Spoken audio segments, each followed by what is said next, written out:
اعوذ باللہ من الشیطان الرجیم بسم اللہ الرحمن الرحیم۔ شروع اللہ کے نام سے جو بڑا مہربان نہایت رحم والا ہے، اور نبی کریم حضرت محمد مصطفیٰ صلی اللہ علیہ وسلم پر بے حد درود و سلام۔ السلام علیکم ناظرین، آپ دیکھ رہے ہیں میرا یوٹیوب چینل کی جانا میں کون۔ ناظرین اکرام، آج کی اس ویڈیو میں ہم آپ کو حضرت بابا فرید الدین گنجشکر رحمۃ اللہ علیہ کی ایک اور کرامت کے بارے میں بتائیں گے، جو یقیناً آپ کے لیے دلچسپی کا باعث بنے گی۔ ناظرین کرام، روایات مصدقہ میں آتا ہے کہ ایک صاحب بیت المقدس کے رہنے والے تھے۔ ان کو ایک مدت سے کسی صاحب حق کی تلاش تھی۔ اس کو اپنے معیار کا کوئی بھی مرشد کامل نہ مل سکا۔ اسی طرح وہ شہر با شہر اور ملکوں میں سرگرداں رہا، مگر اس کی تلاش مرشد ختم نہ ہوئی۔ ایک سے بڑھ کر ایک کشف و کرامت بزرگ کے پاس اس نے حاضری دی، مگر اس کے دل کو کامل تسکین حاصل نہ ہو سکی۔ اسی طرح اس نے اپنا یہ سفر جاری رکھا، مگر اس دوران اس نے بہت سے بزرگوں سے فیوز و برکات بھی حاصل کیے، مگر جو تشنگی اس نے روز اول محسوس کی تھی وہ تاحال قائم تھی۔ بزرگان دین سے ملنے میں بہرحال اس کی تسکین قلب حاصل ہوتی۔ یوں ہی ایک دو بزرگوں کے پاس اس نے حضرت فرید الدین مسعود گنجشکر رحمۃ اللہ علیہ کا ذکر خیر بھی سنا۔ ان کے درجات بہت بلند ہیں۔ اس کو اشتیاق پیدا ہوا کہ اس ولی برحق سے بھی ملاقات کرنا چاہیے۔ اپنے اس خیال کا اظہار اس نے صوفیوں کی ایک جماعت سے بھی کیا۔ انہوں نے اس کو تاکید کی اور بتلایا کہ ان لوگوں کا بھی ارادہ وجوداً ہی جانے کا ہے، اگر وہ بھی ساتھ ہو جائے تو انتہائی مناسب رہے گا۔ یوں وہ ان صوفیہ کے ہمراہ مشکل ترین سفر کر کے وجوداً وارد ہوا۔ میں نے مشکل ترین اس لیے لکھا ہے کہ اس زمانے میں قافلوں میں توزی حیثیت افراد ہی سفر کرتے تھے۔ صوفی حضرات کا سفر تو بالعموم پیدل ہی سر انجام پاتا تھا۔ اس دوران اگر کوئی صاحب ایمان مل جاتا تو ان صوفیہ کی خاطر تواضع کر دیتا، وگرنہ درختوں کے پتوں اور پھلوں پر ان اللہ والوں کا گزارا ہوتا تھا۔ اس کے باوجود یہ تلاش حق میں ہمت نہیں ہارتے تھے۔ ان صوفیہ کرام کی عظمت سے انکار نہیں کیا جا سکتا، جو فقط اللہ کے نام لیوا تھے، اور ان کو کسی قسم کا دنیاوی لالچ اور مفاد نظر نہیں تھا۔ ان لوگوں کی ہی وجہ سے اسلام دیار غیر میں ایک مستحکم دین کے طور پر ابھرا اور قائم و دائم ہوا۔ اسی وجہ سے جب صوفیہ کی کوئی بھی جماعت کسی شخص کے پاس جاتی تھی تو ان کا استقبال نہایت گرم جوشی سے کیا جاتا تھا، کیونکہ شیخ ان لوگوں کے تزکیہ نفس سے بخوبی آگاہ ہوتے تھے۔ اور اس طرح کا استقبال حضرت بابا فرید الدین گنج شکر رحمۃ اللہ علیہ نے بھی اس جماعت کا کیا۔ آپ کو جب معلوم ہوا کہ اجودن میں دور دراز سے صوفیہ کا ایک وفد وارد ہوا ہے تو آپ نے خانقاہ سے باہر تشریف لا کر ان کا استقبال فرمایا اور خانقاہ کے لنگر خانے کے خدام سے ارشاد فرمایا کہ ان صوفیہ کے قیام و طعام کا انتظام جلدی سے کیا جائے، کیونکہ یہ لوگ بہت دور سے تشریف لائے ہیں۔ جب صوفیہ غسل اور طعام کے بعد خانقاہ میں حاضر ہوئے تو آپ ان سے باتیں کرنے لگے۔ اس شخص نے بڑے غور سے آپ کو دیکھنا شروع کر دیا،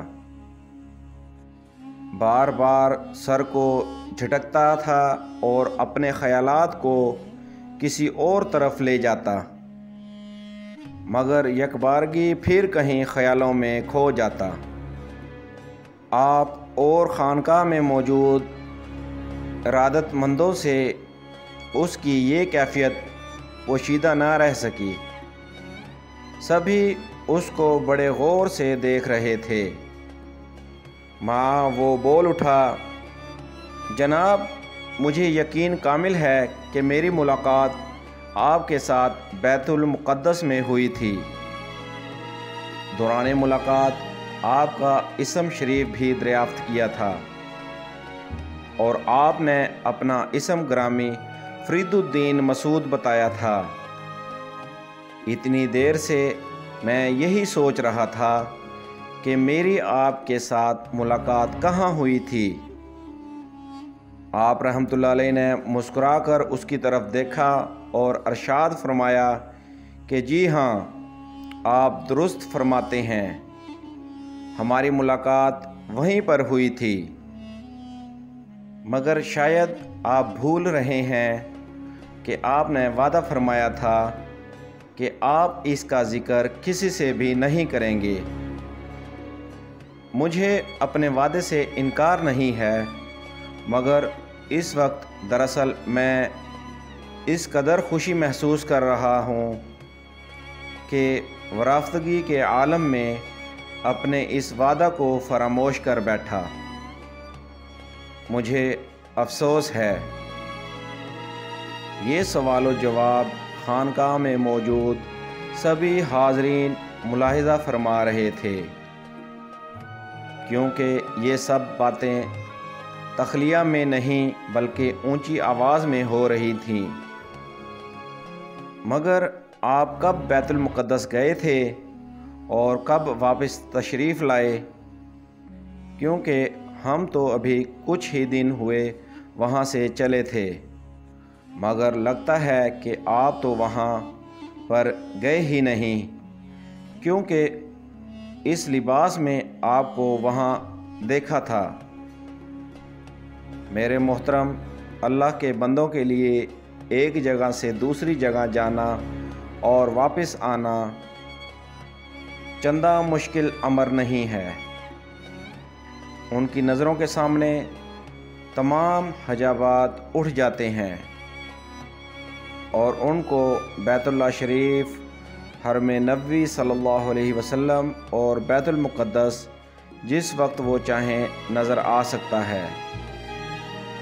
اس شخص نے خاموشی اختیار کیے رکھی، نہ تائید کی اور نہ ہی انکار کیا۔ آپ اس کی ذہنی کیفیت کو ملاحظہ فرماتے رہے۔ اس کے ساتھیوں کے جذبات بھی اس سے مختلف نہ تھے۔ آپ سمجھ گئے کہ یہ لوگ کرامت کے متمنی ہیں۔ آپ رحمۃ اللہ علیہ نے اس شخص سے فرمایا، کیا آپ کو میری اس بات پر یقین نہیں ہے؟ اس نے خاموشی برقرار رکھی۔ آپ رحمۃ اللہ علیہ نے اس کی طرف شفقت سے دیکھتے ہوئے فرمایا کہ آپ تھوڑی دیر کے لیے اپنی آنکھوں کو بند کیجیے۔ اس نے آنکھیں بند کیں۔ جو ہی اس نے اپنی آنکھیں بند کیں، اس کی آنکھوں کے سامنے بیت المقدس کے در و دیوار گھوم گئے۔ اس نے ایک زوردار چیخ ماری اور ہوش و حواس سے بیگانہ ہو گیا۔ تھوڑی دیر بعد اس کو جب ہوش میں لایا گیا تو اس نے اپنے ساتھی صوفیہ کو بتایا کہ جو ہی اس نے آنکھیں بند کریں اس کو یہ محسوس ہوا کہ وہ تو بیت المقدس میں موجود ہے۔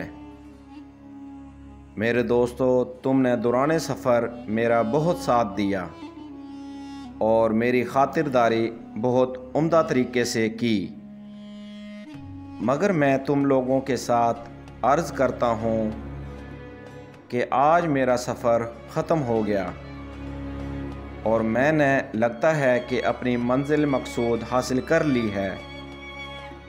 حضرت بابا فرید الدین گنج شکر رحمۃ اللہ علیہ کشف کے بذریعہ اس کے جذبہ شوق کو ملاحظہ کر چکے تھے، اس لیے اس نے جب بیعت کی درخواست کی تو آپ نے اس کو اسی وقت مرید کر لیا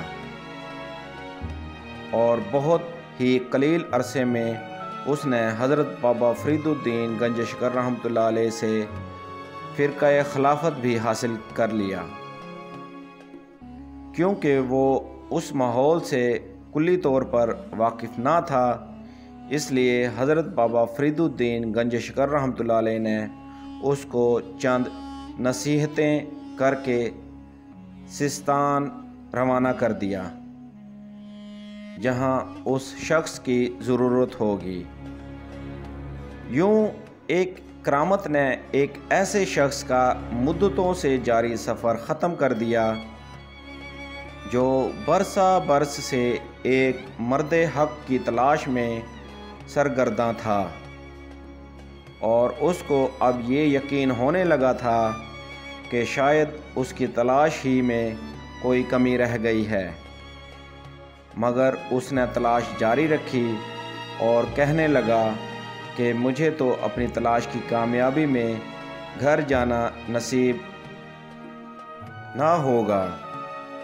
لیکن بابا فرید الدین گنج شکر رحمۃ اللہ علیہ کی ایک کرامت نے اس کے دل و دماغ سے تمام تر وسوسے دھو ڈالے، اور یوں مدتوں سے جس مرد حق کو وہ تلاش کر رہا تھا ختم ہوئی، کیونکہ اس کو ایک ایسا صاحب نظر شخص مل گیا تھا جس کی اس کو مدتوں سے تلاش تھی۔